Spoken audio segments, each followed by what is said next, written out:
Hello and welcome to a brand new episode of Insuring India, a podcast by Digit Insurance. I'm your host Sabri Saran, and on this episode, we are going to go down a slightly different path to understand how the insurance business works. I'm sure you all know that general insurance companies collect money from you to issue different insurance policies. That is called premiums. So, what do insurance companies do with all the money they collect in the form of premiums? Your first guess is probably right. They use that to pay claims that the companies would be receiving at that point of time.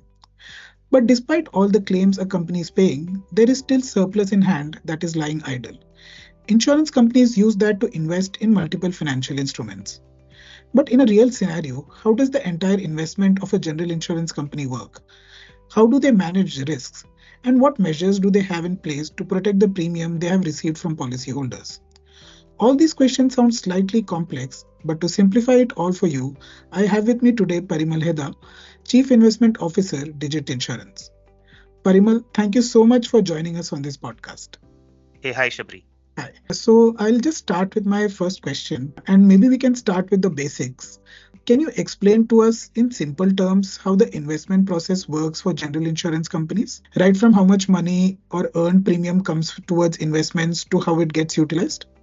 Sure.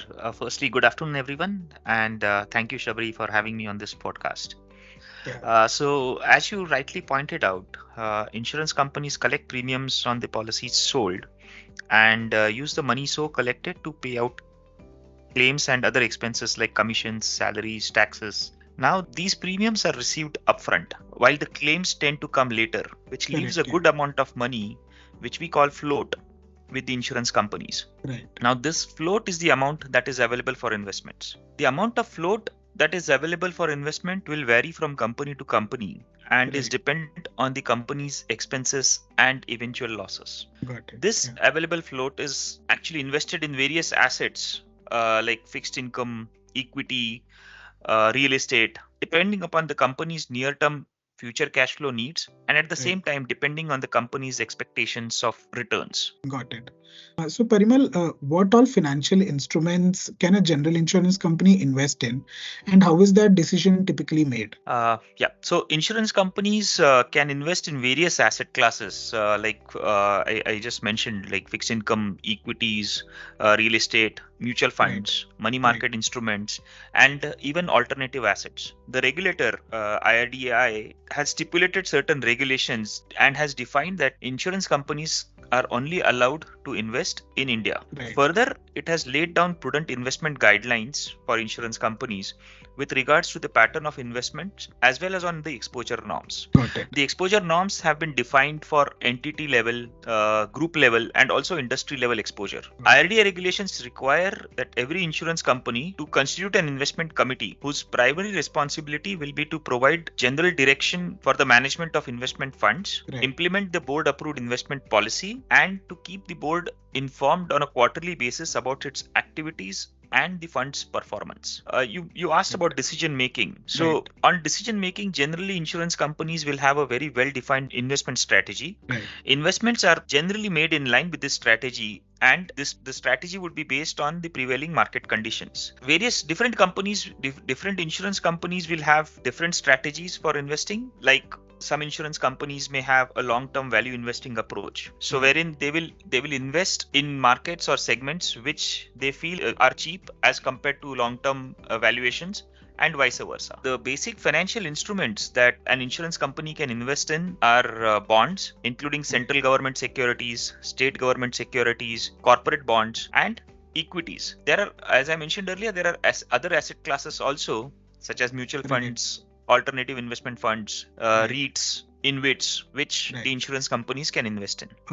Understood, Parimal. So, from a regulatory point of view, are there any guidelines or frameworks in place on how to manage risk? And is there any capping on different financial instruments, especially the risky ones, like equity? Yes. Shabri, the regulator IRDAI has prescribed various prudential limits for investments in their investment regulations in Right. the master circular and also through various circulars issued by them from time to time. So regulator has prescribed maximum as well as minimum limits on different asset classes or financial instruments, and even on an issuer or a company. Right. To safeguard the interest of policyholders, the regulator has prescribed that general insurance companies have to invest a minimum of 30% of their investments in government bonds or in state government issued bonds. Right. Further, the regulator stipulates that a minimum of 65% of their fixed income instruments, fixed income investments, Right. should be made in AAA rated assets or in sovereign bonds, which are considered to be the safest from a credit risk perspective. Got it. IRDAI has also prescribed a list of approved investments, and any investment made outside of this list is considered as other than approved, and such investments are capped at 15% of investment assets. These are some of the limits set by the regulator in line with the best practices for risk management. For investments in equities as well, IRDA has laid down some basic norms such as dividend track record of the company,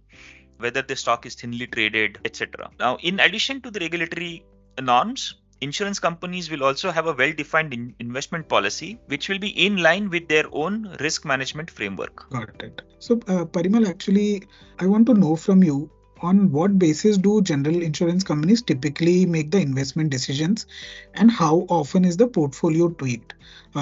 Compared to active mutual funds, where there is a more active role that a CIO has to play.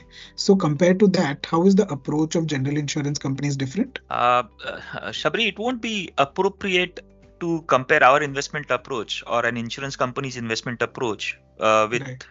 Mutual funds investing approach in general. As mentioned earlier, various insurance companies will have different investment approach and different investment strategy. Like I Right. mentioned about long-term value investing approach. Right. Now, this approach is done with the objective of protecting capital from loss, to Right. provide acceptable return of equity over time, and provide operating income as needed. Let me elaborate this maybe for viewers' benefit with Right. a long-term value investing approach for investing in equities. Right. So typically what the investment team would do is they would look to invest in financially sound companies which are selling at low prices relative to their intrinsic value, Correct. and Yeah. which have a good potential profitability and better long-term growth prospects. So appropriate measures of low prices, when I mentioned low prices, the appropriate Yeah. measures of low prices may consist of some or all of the following characteristics, like a low price to earnings ratio, or Right. high dividend yield, or a significant discount to book value and free cash flow. So some of these things we will look at when one is looking at low price. The Right. basic supposition here is that once the company or the sector specific factors which are impacting the stock and have resulted in the low prices, once these Right. factors turn positive, the stock will also get re-rated and will generate good returns. Got it. Yeah. Here, since we are since the approach, this particular approach, since the investments will also be made at a lower price, a Right. lower relative price, there is Hmm. also some kind of a downside protection that is built in. So this could be one of the approaches. The other approach could be, obviously, I mean, insurance companies also take tactical calls, which could be very short term in nature. Got it. So, Parimal, you earlier mentioned about how much an insurance company can invest in different instruments, and it Hmm. seems to be more inclined towards debt instruments, right? So, Hmm. can you explain in more detail what type of debt instruments do general insurance companies typically invest in, and how is the risk assessment done for that? Sure. So you rightly mentioned, Shabri, that a sizable portion of investments by general insurance companies is actually done in fixed income instruments, like Right. the central government bonds, which are issued by the central government, state development loans, which are issued by state governments, and corporate bonds, which are issued by corporates and financial companies. Right. Within these central government bonds are perceived to be the safest. Right. Now, investment in fixed income are typically driven by the extent macroeconomic environment, the prevailing interest rate cycle, and the Right. expectations of interest rates going forward. See, bond prices, they have an inverse relationship with yields. So when Correct. bond Correct. Yeah. yields move higher, prices will fall. Correct. As a Yes. result, a rising interest rate scenario could expose the fixed income portfolio to losses owing to these rising yields. So Right. interest rate risk hence can be defined as the sensitivity of the bond's price to interest rate changes, and it is measured by duration of the bonds. So a high duration bond is more sensitive to interest rate changes and Yeah. hence would result in higher losses when bond yields move higher. At the same time, a high duration bond will also make higher returns when yields fall. Right. So, based on the assessment of where interest rates are likely to move, the insurance company will look to increase or reduce their fixed income portfolio duration. Now, apart from the interest rate risk, the other risk that fixed income investments are exposed to is the credit risk, which is Right. the risk that the issuer may not be able to service its debt. You may have heard about rating agencies like Correct. Yeah. CRISIL, ICRA. So, these Yeah. agencies typically rate the bonds that are issued by various issuers. Right. I mean, the safest is AAA, followed by AA plus, then AA, and so on and so forth. So these ratings that these agencies give to these bonds is the basic tenet for investments in debt instruments. Got it. Having said that, rating alone cannot replace appropriate risk analysis. So every insurance company would also have its own credit research policy and Right. will only invest in corporate bonds after they have done a detailed financial analysis of the corporate's financial health, business plan, and various other debt metrics. After all, one needs to be sure that the money invested will be returned back on maturity, right? Yeah, true, very true. Yeah. So, Parimal, I actually wanted to talk more about this debt-heavy approach and how it really plays out. Say in unprecedented times like these, right, where we are seeing continuously the US Fed and other central banks raising rates. And I Mm-hmm. think just the last one, there was a pause from Fed, and but the rates are at one of the highest levels we have ever seen. So Mm-hmm. how does this, or even other market fluctuations or the macro conditions that we are currently witnessing due to Ukraine war and things like that, how does Mm-hmm. that overall influence the investment decisions of general insurance companies? A very relevant question, Shabri. So, as you rightly pointed out, these are indeed unprecedented times. I mean, Right. after COVID and then the Russia-Ukraine conflict, Correct. we saw a surge in inflation across the globe, Yeah. which resulted in various central banks, including the US Federal Reserve Right. and the RBI, to hike rates aggressively. Correct. Now, like I explained earlier, when rates rise, Yeah. it is negative for debt heavy portfolios as it Correct. Yeah. results in higher losses. Yeah. These losses may be in the form of mark to market losses and may not be actually realized losses. Right. Now, the same can be managed effectively through various mechanisms, like either one can run a very low duration. So, low duration, as I explained earlier, would mean that its sensitivity to bond prices will be lower, and Right. hence, even though yields move higher, the movement or the mark to market losses that the insurance company might have would be lower. Got The it. drawback here is that a lower duration assets would typically have would result in lower returns as well. Right. So while there could be lower returns in the near term, these low duration assets will get repriced once they come for maturity at higher interest rates and would thus improve prospects of earning higher returns over a longer period. So to summarize, interest rate cycles can be managed effectively by altering the duration of the fixed income Okay. investments. Understood. So, Parimal, we have been talking about returns, but I just wanted to take a moment to compare it with, say, a mutual fund or even a life insurance company. Because Mm-hmm. the primary goal of investments of general insurance companies, if you say, may not necessarily be generating high returns because their general insurance companies typically don't really sell, investment linked products. So, what metric general insurance companies typically follow for return generation, and on what basis is the decision made on whether a company should be equity heavy and be taking more risk or focusing more on debt instruments? Well, Shabri, who doesn't like more returns?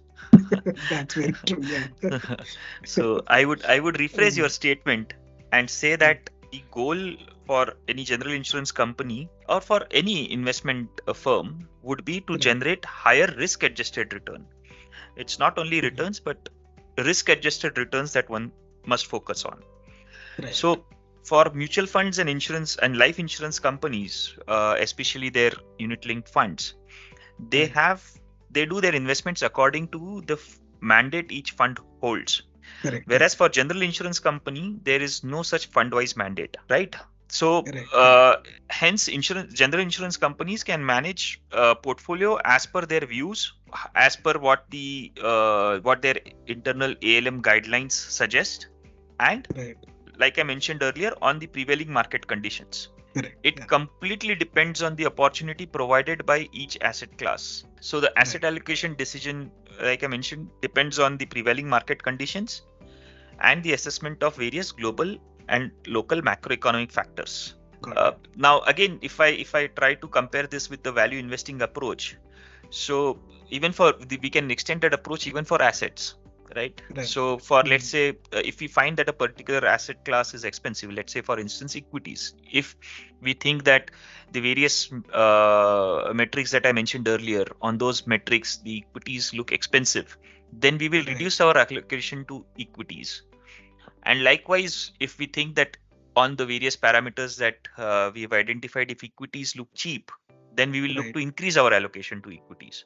So this value investing approach typically would result in investments being made when economic, sectoral, or stock specific conditions are uncertain or negative. Right. And it while it could take longer for such conditions to turn positive and sentiments to turn buoyant, the returns also would then should be assessed on a longer term horizon and not what happens in the short term, which could be the Correct. Yeah.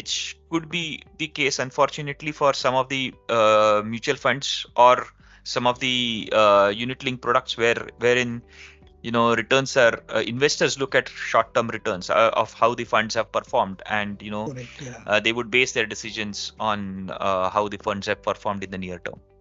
So it is Correct. unlike that. Returns should actually be looked at from a long term perspective. Got it. Parimal, honestly, it does look like a tough job to do on a daily basis. So I also want to understand from you, what are the major challenges or obstacles that general insurance companies or CIOs of general insurance companies face when managing the investments? Uh, Lots of challenges every day. There's some development that is happening. Correct. Yeah. But in general, Shabri, market cycles have compressed compared to earlier decades. Correct. Also, I mean, challenges have increased manifold because markets have become more synchronized. So one needs True. to constantly evaluate global factors in addition to our own local economic factors. Right. I mean, who would have thought that we will have to keep track of developments in Ukraine, or Correct. who will be the True. next US president, or Yeah. or even what is happening with Swiss banks, right? True. Very true. Yeah.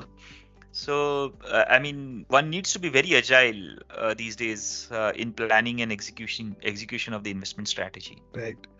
Got it. Parimal, I'll leave you with one last question, and it's not related to investment planning or financial planning of insurance companies, but I Mhm. want our listeners to leave with some important tips for their own financial planning. It's almost, we are in June.